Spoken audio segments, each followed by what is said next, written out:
Hi, my name is Asher Knight, and I am the new senior rabbi here at Temple Bethel. My favorite thing about Judaism is that we are part of a tradition that extends thousands of years back, that explores texts, that tries to understand how we act in the world, but not just that we look to the past for guidance, but that we are constant shapers of tradition, and that we can in fact interpret tradition for the future as well.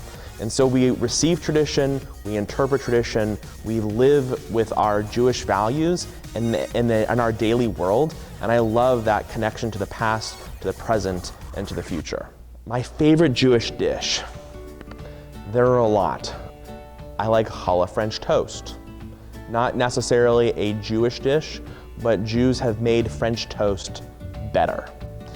I happen to love hummus, and some good olive oil on hummus, and to eat it with pita or laffa bread is delicious. It's hard to pass up sometimes a kugel.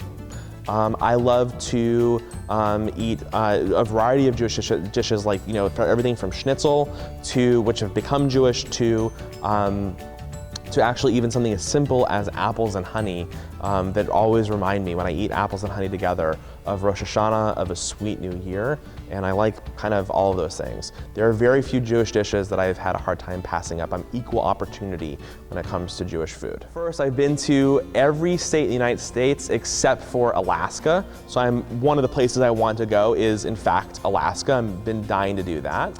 If I had a choice of where I want to go, I think it would be China or India. And there's actually a reason why. First off, I happen to like Chinese food.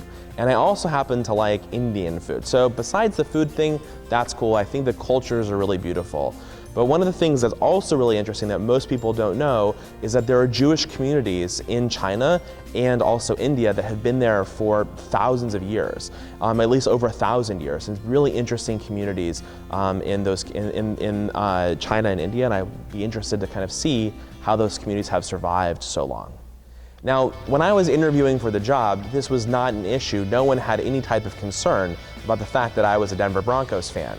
It wasn't until after I got the job, sometime in January, where everyone started to say, wait a minute, we just hired a new rabbi who likes the Denver Broncos, and we are against the Denver Broncos in the Super Bowl. And it was at that moment that I realized that I needed to have my contract signed and sealed as soon as possible. And I've already been to a Charlotte Knights game, and if there's anyone who can support the Charlotte Knights, it's Rabbi Asher Knight. I definitely think that our family are going to easily become Knights fans, and we are for sure already decked out with Knights shirts and everything. So happy to support sports teams. Sometimes it is difficult in a really large congregation for people to feel that they have a sense of home and place and a warm embrace. And one of the things that I think is really beautiful about Temple Bethel is that we do have that sense of hospitality that exists here in our congregants' lives.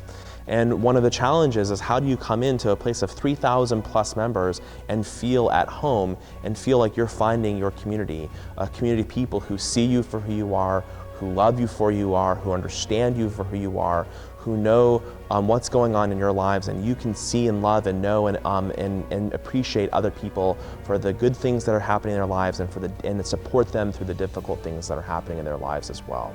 And so the goal is not that I want to bring is not to make Temple Bethel become smaller, but in fact to make it feel smaller and intimate, so that that we can in fact support each other in our Jewish lives and do incredible Jewish living together.